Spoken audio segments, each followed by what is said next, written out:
In today's video, I'm going to teach you how to create a Salesforce account, 2025, step by step.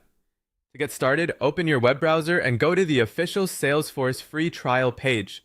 This is the page where Salesforce lets new users create a trial account so they can explore the platform before committing to anything.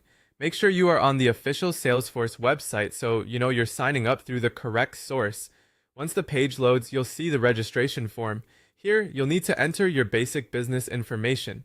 Fill in your first name and last name, then type in your business email address. After that, enter your company name and your job title.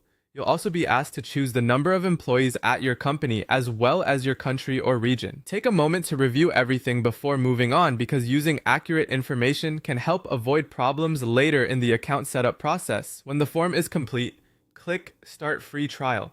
At this point, Salesforce will begin creating your trial access and usually send a confirmation message to the email address you entered. If the page takes a few seconds to load, that's normal, so just give it a moment. Next, go to your email inbox and look for a verification email from Salesforce.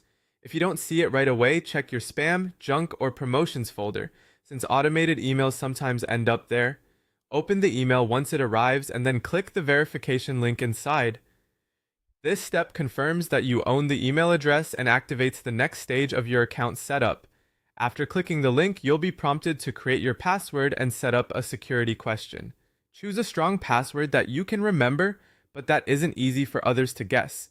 For the security question, pick something you'll be able to answer consistently in case you ever need to recover your account. This step is important because it helps protect your Salesforce account from unauthorized access. Once that's done, your account setup is essentially complete. You can now sign in to your new Salesforce trial account using the email address you registered with and the password you just created. After logging in, you'll be taken into the Salesforce environment where you can start exploring the dashboard and features included in the trial.